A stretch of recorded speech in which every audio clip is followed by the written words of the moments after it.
A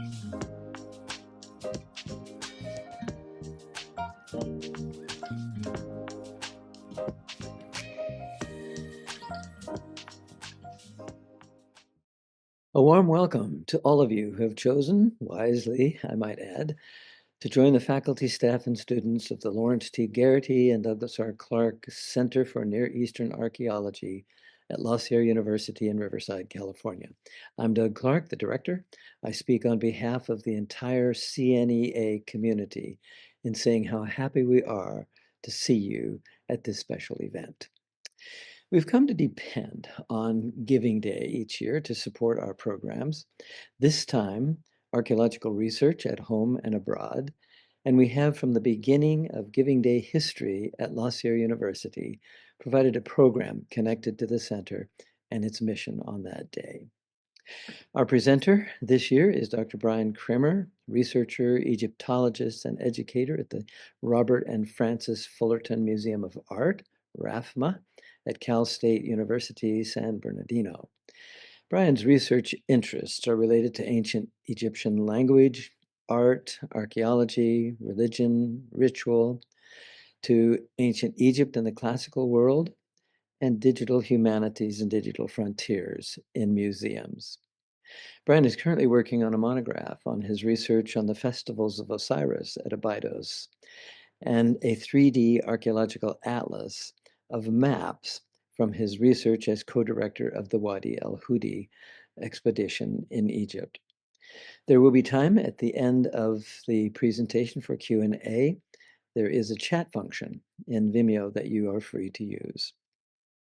But before turning the time over to our presenter, a word of sincere thanks in particular to Caitlin Sattelmeyer, curatorial assistant at CNEA, Don Acevedo, communications coordinator, colleagues in the University IT department for their technical support, and Drs. Harvey and Joe Cohen, executors of the Cohen Family Trust in La Mesa, California, and the Cohen Family Collection here at CNEA, from where the artifacts you will see have come.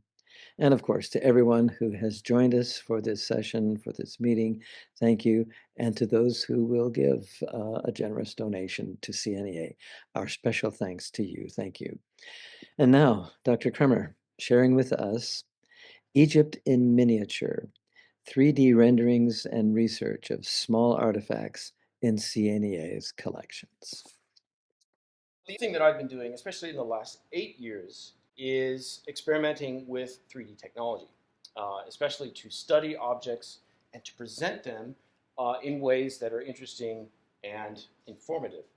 So this is going to be a little bit of a mixed presentation where I tell you some things that I found in this collection, but also highlight how using the 3D technology actually allows us to learn a little bit more about these objects. So that's my email if you need to get in contact with me. That'll come up again later. Right, so first of all, I want to get a few definitions out of the way, and that has to do with things you might hear in popular culture, on TV, or even in kind of the shorthand of archaeologists when they talk about using 3D technologies. People will frequently call things 3D scanning. I will do it throughout this presentation, but 3D scanning is a multi-headed beast. There is more than one thing that is actually 3D scanning. One thing that you could encounter that is 3D scanning is laser scanning, using technologies with laser distance finders to actually sample the structure of an object or a location and create a 3D model of that. If you've seen a 3D model of an archaeological site, like I just showed you an image of the archaeological site of Stonehenge, that was frequently done using laser distance finding or LiDAR technologies. All right? And here's another thing that you might encounter as 3D scanning, and that is CT scanning or CAT scanning. Using the kind of technologies that they have in the health system to do highly detailed X-ray tomographies of your body, you can actually do the same thing with artifacts. And especially, this is very useful to get a sense of the interior structures of artifacts. But a kind of side benefit to that is a creation of highly detailed 3D models. Another thing that you might encounter as 3D scanning is the implementation of the technology of photogrammetry. Now, photogrammetry, as you can sense from the name itself, involves photography. It is a way of creating three-dimensional surfaces through the optics and the geometry of lenses and how individual photographs are oriented in space. In the last 15 years, especially highly affordable and very easy to implement technologies have used photogrammetry as their basis to create 3D models. In fact, that's probably what you're seeing whenever anyone says they're showing you a 3D model of an object nowadays. And the last thing I just want to get out of the way is the difference between what a 3D model is, a 3D scan is, and what a 3D model is that you might find in, for example, in a movie, like a Pixar movie. In those circumstances, those are 3D renderings that have been created and started from the very beginning in programs designed for creating 3D models, 3D rendering, 3D design. This slide, if you're wondering why there are so many monkeys in this slide, this is just an illustration of the implementation of one very popular 3D software called Blender. Their mascot is this monkey named Suzanne.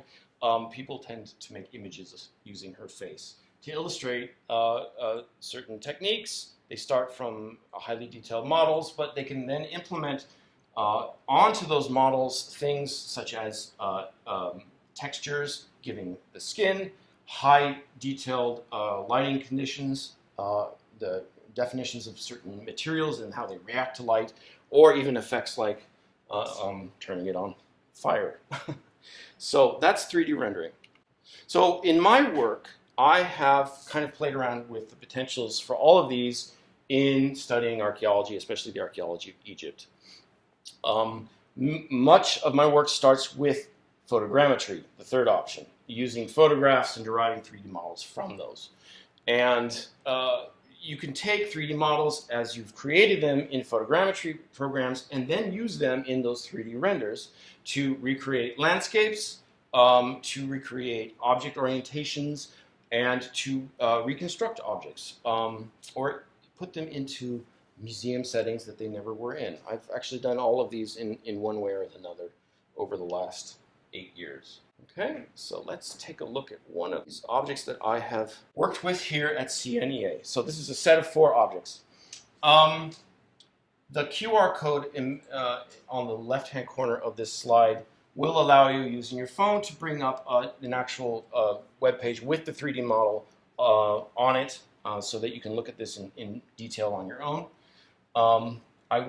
Let's actually go to the camera, just point out some of these objects that are here in person.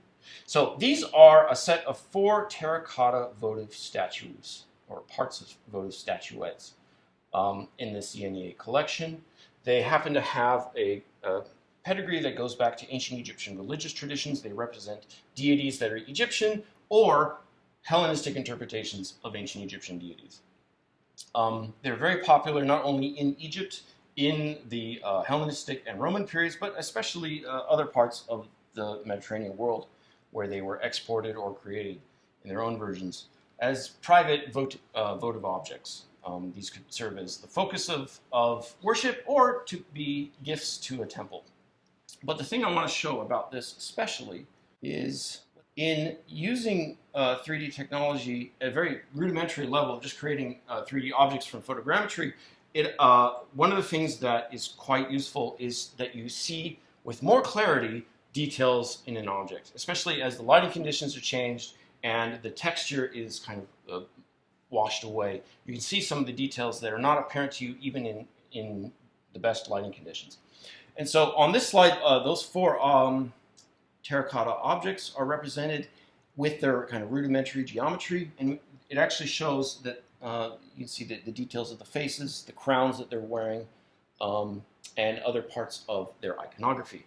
So one thing that I happened to notice with just doing this last week were some of the deities that are identified are a little bit more subtle than the identifications that were made. For example, the image of the kind of the baby face in the middle on the right is actually an image of the god Harpocrates, and there is a little bit of his finger held up to his mouth, which is part of his traditional iconography.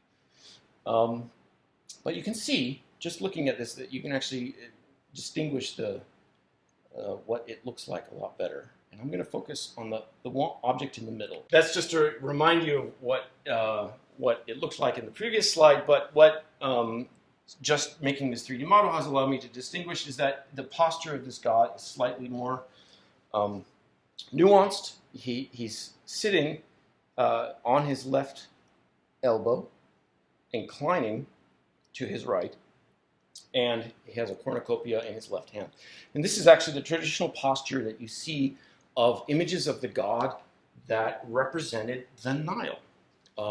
And these are not very commonly encountered in terracottas from this period, but we do have a few other examples. The one in the middle happens to be in the Louvre in Paris. And you can see that that same posture, although the cornucopia is on the other side, is being represented where the god is inclining. And one of my more favorite objects happens to be the one on the right, which is in Rome. It is in the Capitoline Museum in Rome. It's part of the Vatican collection. It is a magnificent statue in marble at greater than life size of the god representing the Nile River, and surrounded humorously by a babel of children. There's 16 of them specifically, and they represent the children of a productive year where there are 16 cubits of height that the Nile swells to, which will ensure agricultural productivity. So using just this 3D model and being able to discern these details allows you to identify this figure in more kind of a higher level of understanding and appreciate that it is an image of the Nile in miniature, which is the point. These are miniature objects that have lots of detail. Okay, and then the next object I want to show you is just like that in terms of its representation of high detail, high craftsmanship at a little bitty scale. And just to try and give you a sense of that scale, I'm going to try and put this up front. Can we get a detail shot on this? That's my finger in the glove, and it is so small and detailed.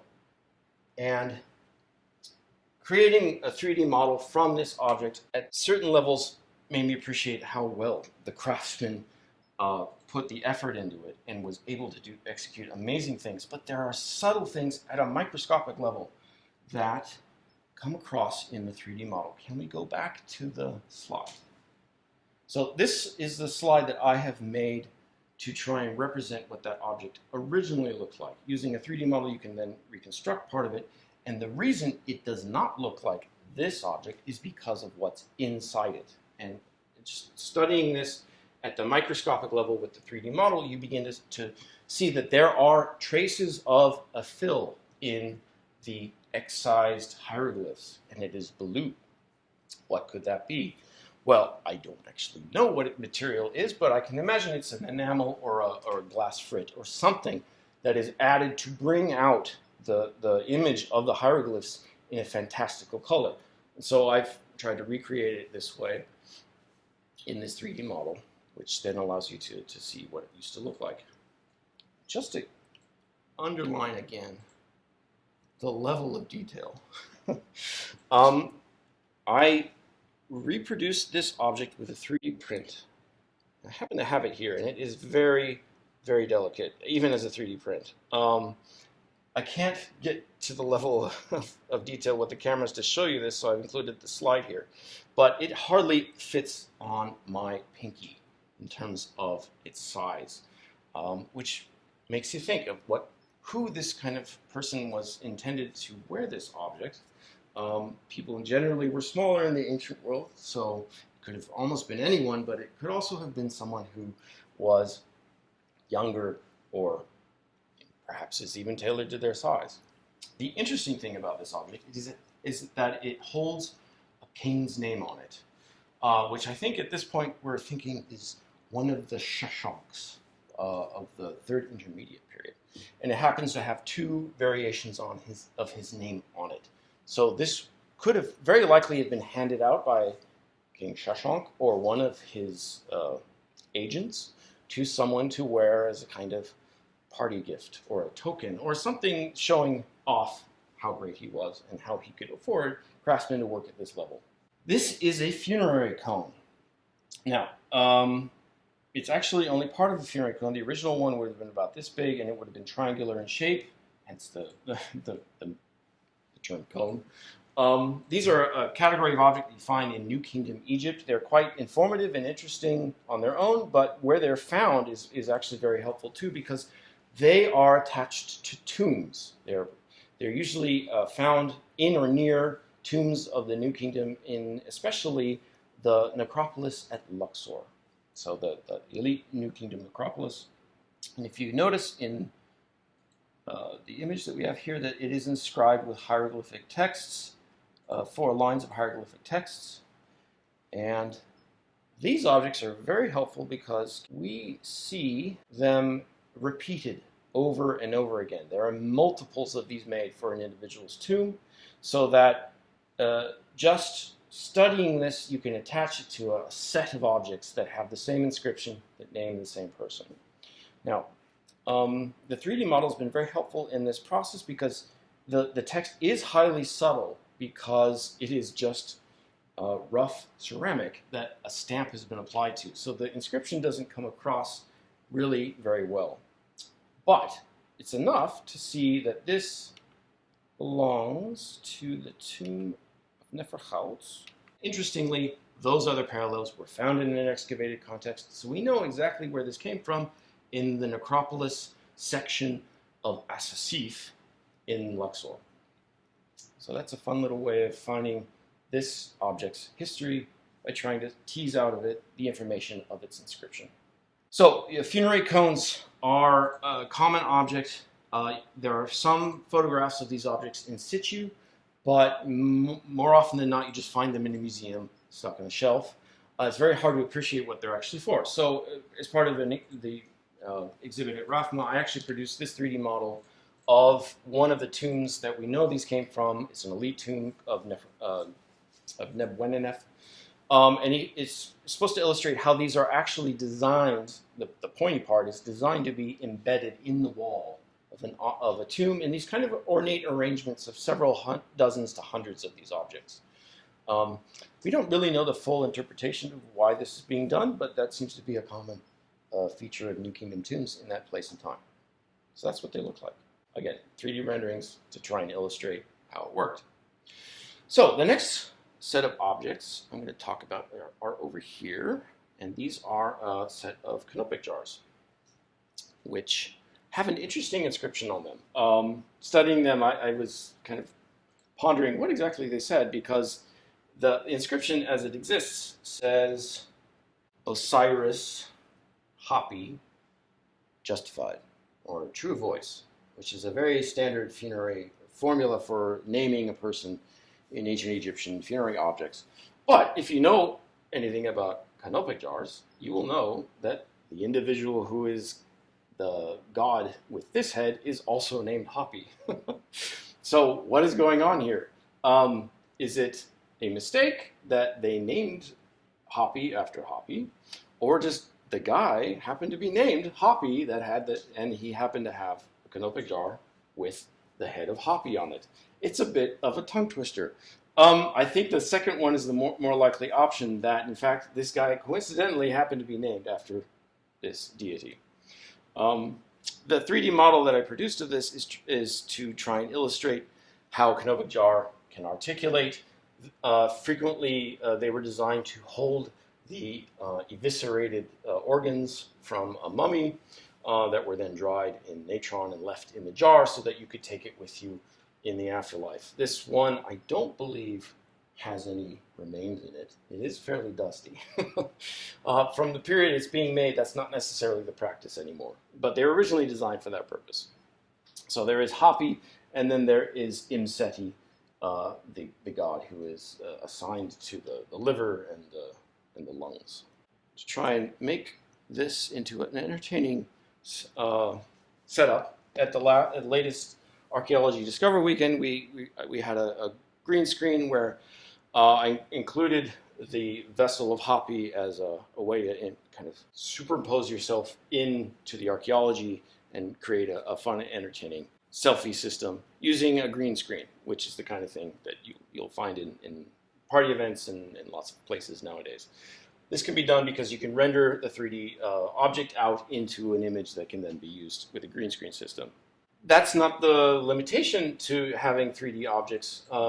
This is actually a recreation of the exhibit that I just finished in September at RAFFMA to represent all of the Egyptian objects in their museum context. So you can actually use these objects to design or implement or to present virtually the 3D museum to an audience. Once they're digitized, you can do anything with them you want, including putting them in spaces that are real or artificial. Using a motion capture system, which is what's represented on the right, you've probably seen these images of Hollywood production studios where people are standing in front of a green wall with little dots all over their body. That's a motion capture system that allows you to puppet a three-dimensional model of a character in a virtual space. This is also something that is actually quite easy to implement if you have the right studio equipment. But going forward, that is the kind of thing that is possible to allow people to inhabit the virtual spaces like the one that was represented there, which is an artificial museum that was actually created from the artifacts from my archaeological excavation at Wadi al-Hudi. Those are actual artifacts that we excavated or found on the surface. We 3D rendered. They are now in a box in Egypt. They will probably never leave those boxes, but virtually we can actually provide a system for people to see them and interact with them. That's the goal at one level of this whole kind of technique. The other goal is illustrated pretty well by the last set of objects I want to show you today, which are just over here, if you want to get a view of that, just to show you the scale of what we're talking about. These are examples of ancient Egyptian shabtis, or ushabtis. They have more than one way of pronouncing their name. They are magical statues that would have been included in tombs to allow the deceased person to get out of work when they are dead. They frequently include a magical spell that enacts them. These examples only have the name of the deceased person. They're included in their hundreds in certain periods of ancient Egyptian history, and you find them frequently in museums all over the world. They're one of the most frequently kind of exported objects, and you'll find them everywhere. The interesting thing about, well, there are several interesting things about shabtis, but one of the interesting things about shabtis is trying to study them as a collection or an assemblage. Is quite a lot of footwork because they're all over the world, but by creating 3D models and by putting them online, they can aid in the study of them as an object category. So in fact, I did that with these three objects. I sent these to a friend of mine who happens to be an expert in shabtis, and she was able to identify exactly where the parallels are within one day. The fact that these are online would allow anyone who randomly came across a collection like this to do that kind of study. That's actually been something that's happened with other objects I've made. Scholars have had access to them who would never have visited the museum I was making them in person. So it's actually a really nice offshoot of this kind of technology, is that it is aiding the distribution and a level of publication of these objects to people who can use them for more interesting purposes. At the moment, a lot of these objects go to sketchfab.com, which is a website where they're being hosted. If you have a chance, go look at sketchfab.com and look under the cultural heritage area. It will have links to many different museums that over the last 5 years have been producing 3D models of their objects to allow you to see them. And you can see objects that you may never even be able to see with your own eyes if you visit there. But there are now thousands of these up there, and they're on Sketchfab. Unfortunately, Sketchfab is being deprecated by the company that currently runs it, because they're trying to create a new wheel, more or less. And it will probably not be available in the future. Everyone is going to have to scramble to try and make this work. But the Smithsonian Institute stepped in. They actually wrote their own program to allow institutions to be able to host 3D models of cultural heritage objects online and actually do stuff that you weren't able to do with just Sketchfab or other things before. Be able to tell stories with them, to point things out in them, and generally make the kind of informative intervention that something like this, where we can talk about it in person, available directly through these 3D models. So look for the Smithsonian Institute Voyager. You might see a lot of objects like this nowadays. This happens to be just one example I was playing with of one of these objects in the CNEA collection, a little bronze statuette of a Oxyrhynchus fish, which is actually one of the nicer examples I've seen of these. Summarize, the point of this is to say that making 3D models have many different purposes, but the most important goals are to aid in the documentation of objects, both for their publication and for a kind of a record for the curation of them, to reuse those 3D models that you create in informative and entertaining ways, and to distribute those 3D models to people who can use them for a purpose that you aren't even aware of yourself. So I would like to thank you. There's my information, and I'm open to questions from you via Caitlin. Yes. If anyone has any questions, please put them in the chat and I will read them. I do have 2 questions. Awesome. First question. Were all funerary cones of a particular tomb inscribed the same? No, we do find examples where the individual has more than one type, right? So, well, we assume that it's different individuals. Most of these are out of context, so the names could be the same, but 2 different people. But generally, there seem to be examples where there's more than one type. So that if they're just buried in one tomb, then they must have had more than one type in the same tomb. But it's a very complicated subject to study based on the existence of the record, because most of the objects were decontextualized. Most of the tombs were destroyed or damaged enough that they lost that original archaeological context. And many of them are in museums, and you kind of have to reconstruct it. So most of the study's been typological, and not like in situ archaeology. I do have another question. Is there presently an online Shopti database that scholars can contribute to? I believe there is one that has been up, although it's not comprehensive, based on the University of Geneva. My friend, let's just give a shout out to Meg Gunlach at Swansea Egypt Center, who is trying to do a similar database with a more comprehensive kind of overlook of Shabtis in museum collections, and that may have been just tangentially on an art market or some other publication that didn't make it into a kind of formal museum collection database system. So it's a huge project. I mean, there's so many Shabtis out there, and they were so thoroughly traded around through the tourist trade. There's a lot of fakes out there because they were so commonly traded, that it is a lot of work. And props to her for doing that. I'm looking forward to seeing how that works out. It's one of those kind of subjects where if you just get the time and the resources together, it does seem like it can be very productive because all that data is out there. COVID forced museums to go digital.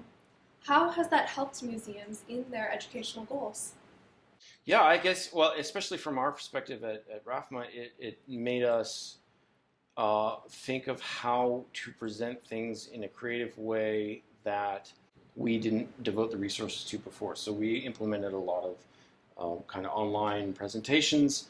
My work with our collection that ultimately led to its more or less comprehensive digitization started with the COVID shutdown. Like there wasn't anything else to do. So there was all these resources suddenly available for me to use to try and do this instead of just doing it on my own.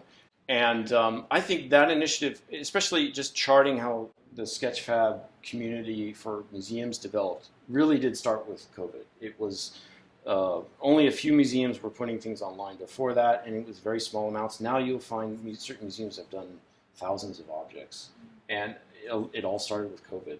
I think people saw the light at that point and then continued those initiatives, but they had the resources during COVID to do it. And kind of online presentations of exhibits really did begin in COVID as well, with things like Google Culture presentations of like world museums and their exhibits. That really started then. Another question for you. So first off is a thank you for your presentation.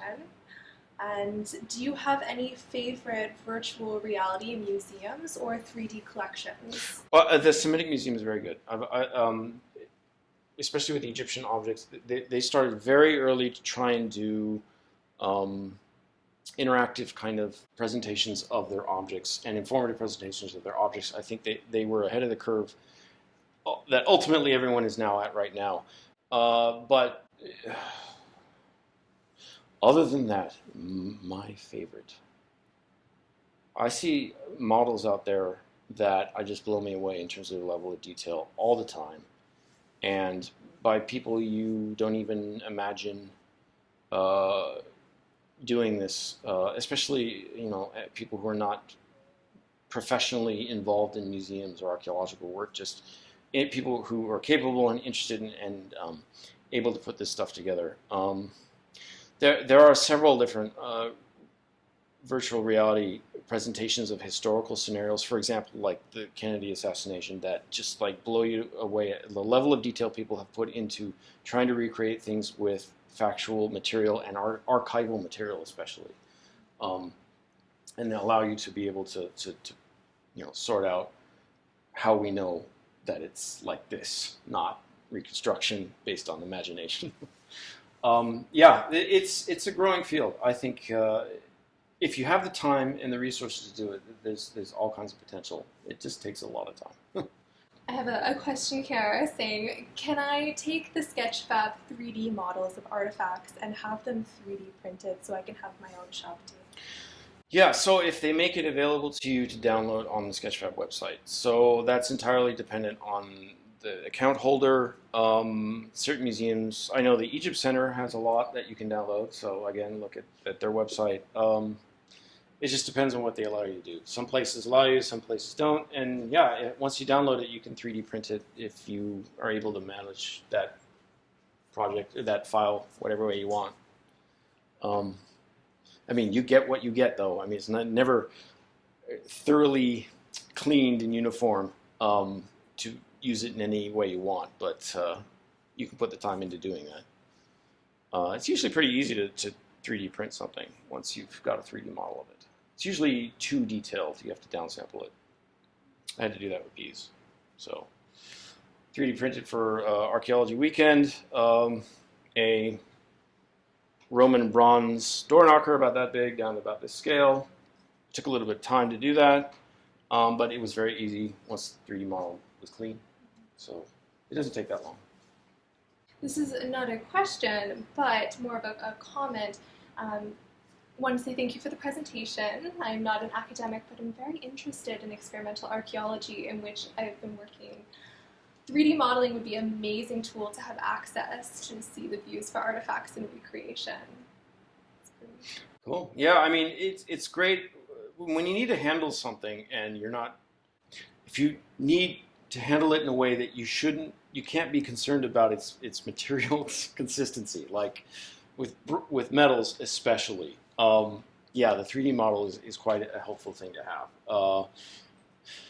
Metals are always something that you want to be extra careful about in how they're handled and manipulated, especially like you should never touch it with your hands.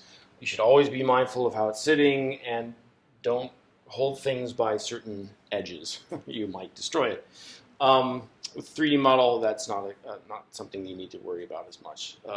Yeah, the ring, I don't think I would even dare to even try and put that on my finger. That just sounds too dangerous. But it's something that is not just informative, is kind of the point of the object. So at some level you get a different appreciation by actually trying to put it on your finger. Who knows what could happen when you put it on your finger anyway. There could be a curse on it. But yeah, no, the 3D models are great for that. At whatever level you can make them.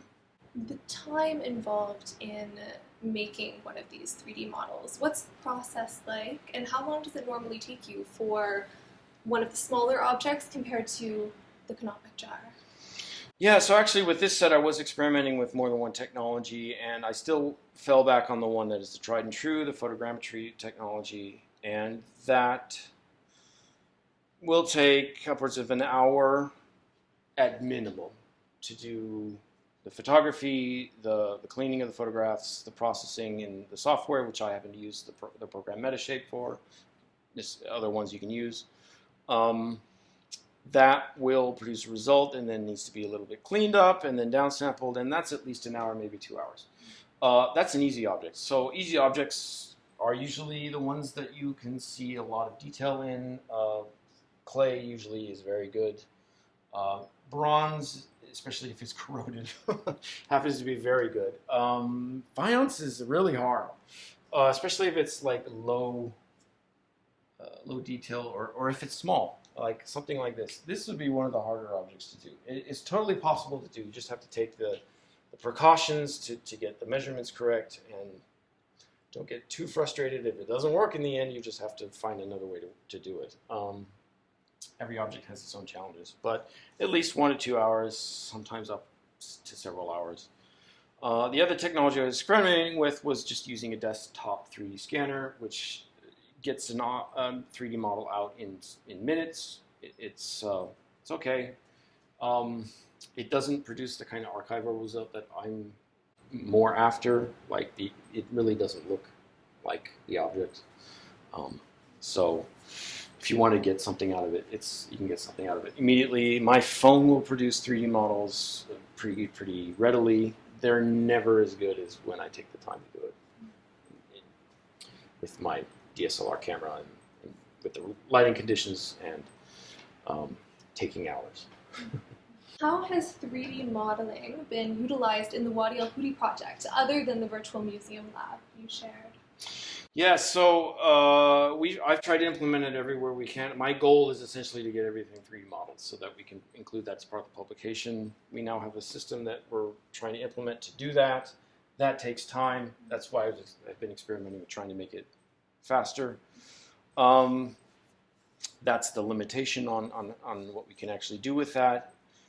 In the last 2 years, just trying to get as much documented with 3D modeling as possible has been the goal. And in the work that I've been doing, because we have so many hieroglyphic and other inscriptions on site and on movable objects, we've been trying to do the epigraphy to implement with a 3D technology. So there are ways to do that we have tried. There's about 4 different ways. If you're interested, I'm trying to put together an RC talk on this for the end of this year.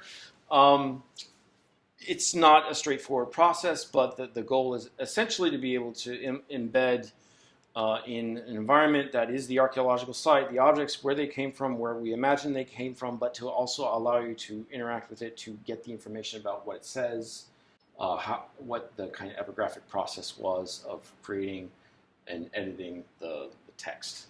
Not creating the text, recording and editing the text. So basically, we're trying to implement as much as we can with that project. Yeah, and the goal is publication, but also just to have a more complete record, because archaeology tends to be a sampling at every level. I mean, because of time, because of like what you can actually represent when you record something. It's always a sampling. Trying to make that a higher resolution sample, basically, is the goal. How difficult is it to create 3D models of coins, given their size and their level of detail? Yeah, if it's a corroded coin, it's probably pretty easy. So like a bronze Roman coin, like a bronze denarius, or I believe that's silver.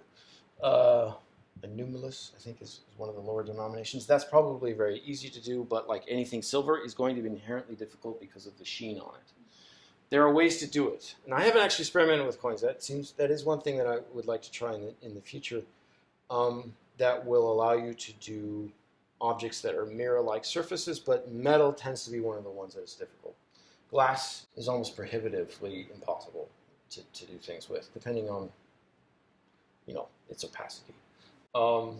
But I don't think I've ever seen a 3D model of a coin that wasn't produced by just creating it, rendering it, and taking the measurements, putting a design on it, and rendering it, or using another technique called photometry, which is One that I've been trying to play with, but not in the context of coins. It doesn't really produce a 100% accurate or a highly accurate. None of them are 100% accurate.